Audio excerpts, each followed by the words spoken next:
Diga lá, meus amigos, professor Rafael de Filosofia. Estou gravando esse vídeo para responder uma questão levantada pelo Alex Porto, onde ele diz: Professor, Sócrates e Platão eram contrários à democracia, diferentemente do Ari, que via nela aspectos positivos. Foi uma pergunta, tá? eu li num tom não de pergunta, né? Mas diferente do Ali, que via nela aspectos positivos. Então eu dei uma breve resposta lá pro Alex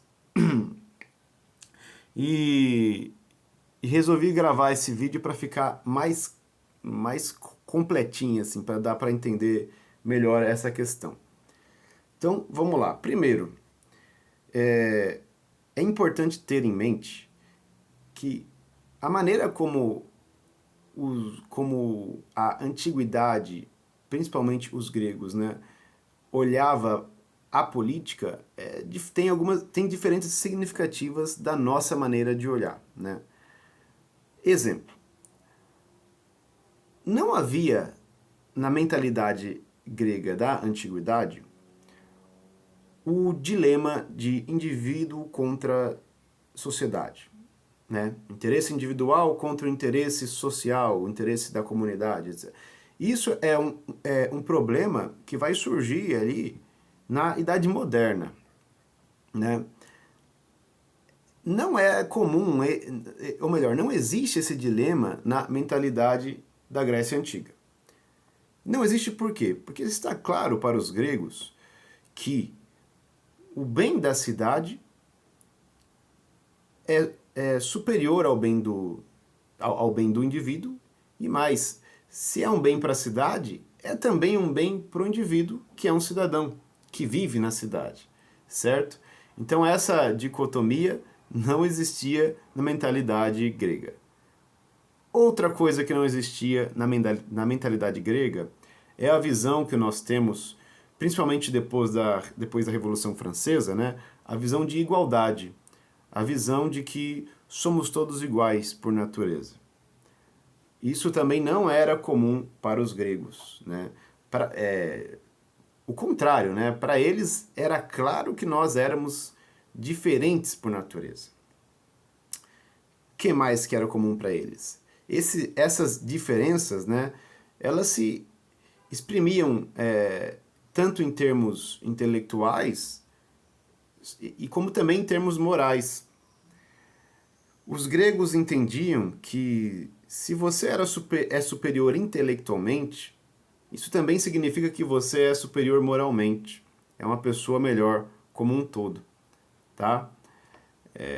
Porque para agir bem tem que pensar bem. Então pensar bem, né? Quem pensa bem estaria ali numa posição natural, né, mais elevada do que as outras pessoas. Então, feita essas considerações, né, vamos investigar agora um pouco melhor como que Platão e Aristóteles pensam a democracia. Eu não vou falar de Sócrates, porque esse Sócrates que nós conhecemos, crítico da democracia, nós conhecemos por Platão, tá? Sócrates foi o personagem que o Platão se utilizou para criticar a democracia e fazer essa crítica famosa, né, que o Platão tem. Bom, então vamos lá. Por que o Platão não curtia a democracia? Primeiro, como eu falei para ele, nós somos diferentes. Então, existem aqueles que são superiores por natureza. Existem aqueles que pensam melhor. E, para governar bem a cidade, segundo Platão, é necessário que a pessoa gaste um tempo pensando sobre o que é o bem, sobre o que é a justiça, sobre o que é a beleza, né? Então, como é que você vai fazer um bom governo se você não sabe o que é o bem? Como é que você vai fazer um governo justo se você não pensa sobre o que é a justiça? Tá? E o ponto do Platão é: quem é que pensa nessas coisas? Quem é que reflete sobre o bem, o justo e o belo? Ora, são os filósofos, certo? E esse número que é amante da sabedoria e que fica se questionando sobre essas coisas, esse número é maioritário ou minoritário? Né? E Platão responde, falou, olha, é uma minoria que se dedica à filosofia. É uma minoria que tem uma espécie de tendência natural pela contemplação da verdade, pela busca da verdade, pela busca do saber. Então, se é uma minoria, para Platão é claro que o bom governo vai ser feito por essa minoria pensante, né? E aí tem um exemplo que é bastante famoso que ele dá, né? Que é um exemplo de a gente imaginar um barco à deriva. Ele falou, ó, quem que você quer que controle o barco? Quem a maioria decidir ou o melhor navegador? Ele falou, ó, sem dúvida, as pessoas vão escolher o melhor navegador. E veja bem, o melhor navegador, né, indo assumir esse posto, ele não vai trazer um bem só para si mesmo. Ele vai trazer o bem para toda a tripulação. Ou seja, para a cidade seria a mesma lógica, né? Se o rei fosse filósofo, ou os filósofos fossem reis, né?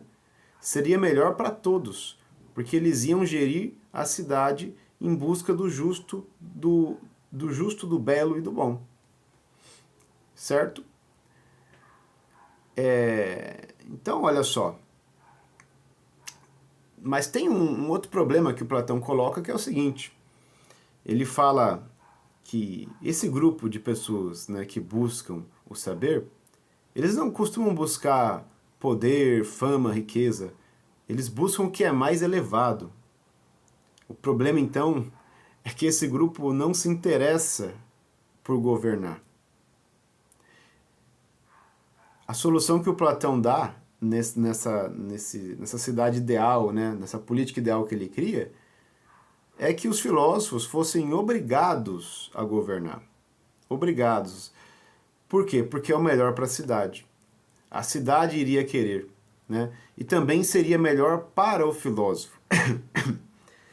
Então, olha só aquilo que eu tinha dito, né, sobre essa dicotomia de interesse individual e interesse da cidade. Platão, você tem que obrigar o indivíduo, o filósofo, a governar, e isso vai ser bom para todos, inclusive para ele. Inclusive para ele. Certo? O que é bom para a cidade é mais nobre, mais belo e melhor, né? Porque acaba sendo bom para todos os cidadãos, todos os que residem na cidade. Então, isso que o Platão defende é o que a gente pode chamar de sofocracia. Sofo de sábios, cracia de poder, ou seja, o poder dos sábios. E que, como a gente já viu, né, não é a maioria, é um grupo pequeno. Por isso ele é contrário à ideia de democracia. Para ele, a maioria não escolhe bem. E vamos lembrar que Platão viu a maioria matar o seu professor, né? Condenar Sócrates à morte.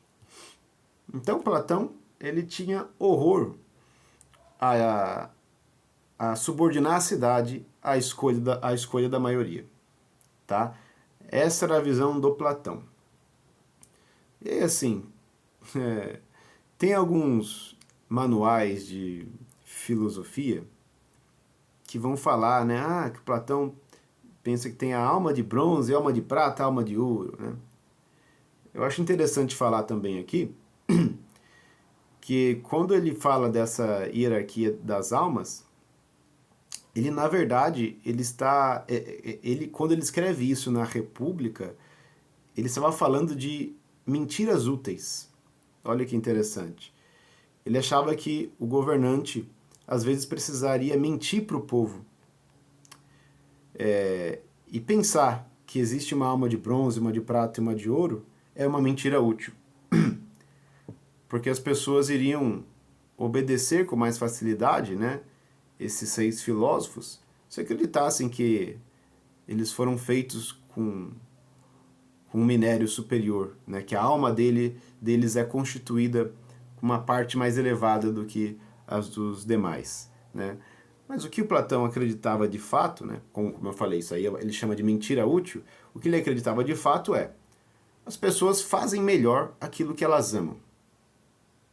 É difícil bater nesse ponto, né? As pessoas fazem melhor aquilo que elas amam. Só que os que amam o saber são poucos. Então a gente tem que criar uma mentira útil para colocar esses poucos ali no topo do governo, né?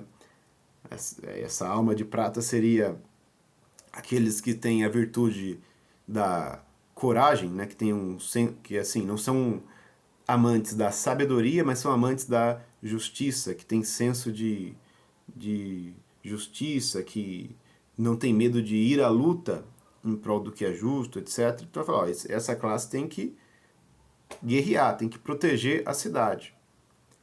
E temos que fazer as pessoas acreditarem que somos todos filhos de uma mesma terra e que somos, e portanto somos todos irmãos, né? Isso também ele vai chamar de mentira útil. A cidade vai ser melhor se as pessoas acreditarem nisso. Mas bem, beleza, isso é Platão. O Aristóteles, você perguntou, ele via aspectos positivos. Bom, diferente do Platão, o Aristóteles ele não pensou em uma forma de governo ideal. O que era o bom governo para o Aristóteles? O bom governo para o Aristóteles é aquele governo em que consegue permitir que os cidadãos alcancem a eudaimonia. Eudaimonia significa felicidade, em grego, mas eu acho bem melhor pensar nessa palavra, eudaimonia, como um conceito. Porque não é qualquer felicidade. Assim, se você jogar no Google Tradutor agora, eudaimonia, ele vai colocar lá, felicidade. Mas é um tipo específico de felicidade que o Aristóteles está pensando, que é aquela felicidade que advém do uso da razão para o exercício de uma virtude, né? Então, não é uma felicidade de prazer, é de um simples prazer corporal. É uma felicidade que nasce de você usar bem a razão e exercitar alguma virtude, né? O governo bom é aquele que permite que os seus cidadãos alcancem, cada um, a tua eudaimonia, né? Cada um seja excelente naquilo que faz, né? Então, o governo bom para Aristóteles é aquele que vai distribuir os bens da cidade de forma justa. E qual que é o critério da justiça para ele? É o critério da eudaimonia. Então, um exemplo aqui que ele usa, acho que ele usa o exemplo da cítara. Acho que ele usa da flauta também. Vou usar a flauta, porque cítara, ninguém mais fala de cítara, né? É um instrumento, mas vamos lá. Flauta. Vamos supor que tenha aí que a gente tenha alguns excelentes flautistas na cidade. A cidade justa não é aquela que vai, então, distribuir as flautas igualmente para todos. Não, é aquela que vai dar as melhores flautas para os melhores flautistas. Porque eles é que fazem bem essa arte, né? E se a cidade pensar assim para todas as funções, né? Permitir que cada um consiga se desenvolver bem e alcançar essa felicidade virtuosa naquilo que faz, a cidade é justa e também, como eu falei, vai ser bom para todo mundo, né? Cada um fazendo bem a tua função ali, tá? Vai ser bom para o todo, tá? Então, de novo, aquela ideia, naquela dicotomia que não existia para eles, indivíduo, sociedade. É bom para a cidade, logo vai ser bom para todos os indivíduos. Beleza. Então, assim, se a cidade faz isso, ela é boa, independente da forma do governo que ela assumir. Então, quando Aristóteles fala das formas de governo, né, ele vai sim falar da democracia. Mas a democracia, para ele, quando ele usa esse termo, ele pensa em algo negativo. Ele pensa em uma corrupção de uma outra forma de governo que seria a virtuosa. Como é que ele pensa? Vamos resumir. Ele vai dizer assim, ó, tem governo que uma pessoa só governa, né? Tem governo que é um pequeno grupo, e tem um governo que é a maioria que governa. Esses governos, eles podem ser bons ou não, entende? Não tenho que pensar, então, em uma forma ideal. Pode ser. Então, se o governo de uma pessoa prezar pela eudaimonia dos seus cidadãos, vai ser um bom governo. E ele chama esse governo de monarquia. Quando essa pessoa não age em vista do bem comum, aí ele é um tirano. Esse governo de uma só pessoa, ao invés de monarquia, é entendida por Aristóteles como tirania, que é a corrupção da boa monarquia. Tá? Quando é um grupo de pessoas que governam em nome do bem comum, esse grupo de pessoas é chamado de aristocracia, né? O governo dos excelentes. Né? Agora, quando esse pequeno grupo não governa em vista do bem comum, aí ele chama de oligarquia. É a forma corrupta da aristocracia. E agora é que vai entrar a parte da democracia. Quando o governo da maioria governa em nome do bem comum, o Aristóteles chamará de politeia. Eu acho que eu acho que no latim a gente acaba traduzindo mais como república. Ele chama de república. Deixa eu escrever aqui, que é do grego.